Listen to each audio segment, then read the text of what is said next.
ኢትዮጵያ ማለት በትክክለኛው እቺ ናት። ይሄ ቀይ ባህር ይታያችኋል፣ እዚህ ጋር ሰው ይታያል። ይሄ ቀይ ባህር ነው። ይሄ ደግሞ አባይ ነው። ኢትዮጵያ ማለት እዚህ ውስጥ ነው ያለችው።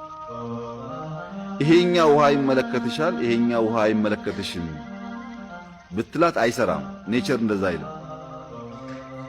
ከኢትዮጵያ ጋር እዚህ ጋር ኤርትራ አለች። በዚህኛውም ያገባታል፣ በዚህኛውም ያገባታል። እዚህ ጋር ሱዳን አለች። በዚህኛውም ያገባታል፣ በዚህኛውም ያገባታል። እዚህ ጋር ግብጽ አለች።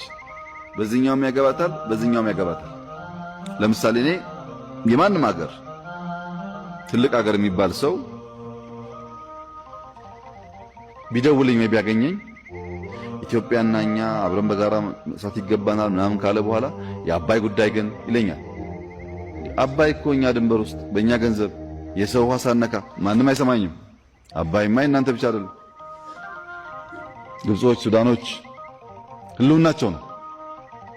ሁሉም ሰው የሚናገረው ይሄን በቃ ምንም ታቡ አይደለም። ኢትዮጵያ ውስጥ ግን በጣም የሚያሳዝነኝና የሚያመኝ ነገር የቀይ ባህርን ጉዳይ በፓርላማ አባላት ደረጃ እንኳን ሐሳብ መወያየት እንደ ነውር እናስባለን። ያንተን አባይ ያንተን ህዳሴ ከነገንዘብህ ከነምናምንህ በየትኛውም አጀንዳ ላይ ሰው እንደፈለገው እየተነጋገረ አንተ ግን ቀይ ባህርን የሚያክል ነገር እንደ አይዲያ መነጋገር ለምን ታቡ ይሆንብሃል? አትውሰደው ይቅር፣ ግን ለምን አነጋገርበትም? ይጠቅማል አይጠቅምም? ከመጣም እንደሚያስከትለው ማያስከትለው ለመነጋገር እንዴት እናፍራለን? ቀይ ባህርና አባይ ኢትዮጵያን የሚበይኑ ከኢትዮጵያ የተቆራኙ ለኢትዮጵያ እድገትና ጥፋት መሰረት ናቸው። ጥቅሙ ግን ምን ይሁን? ልክ አሁን ህዳሴ ላይ እንደምንደራደረው መደራደር እንችላለን። ችግር የለውም።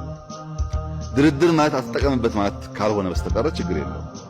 The rights and claims of Ethiopia based on geographical, geography, historical, history, ethnic or economic reason,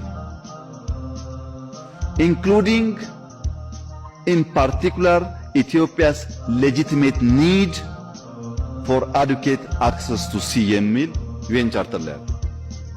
በታሪክ በጂኦግራፊ በኢኮኖሚ በዘር ደግሞ በኋላ አፋር ሶማሌ እናያለን። በዚህ ውስጥ ኢትዮጵያ ሌጂቲሜት ጥያቄ አላት የሚል ስምምነት ነበር። ይሄን ስምምነት መፈተሽ ያስፈልጋል። አንዳንዶች የቀይ ባህር ጉዳይ ሳናነሳ በሰላም ተቀምጠናል እኮ አሁን ለምን ዝም አንልም?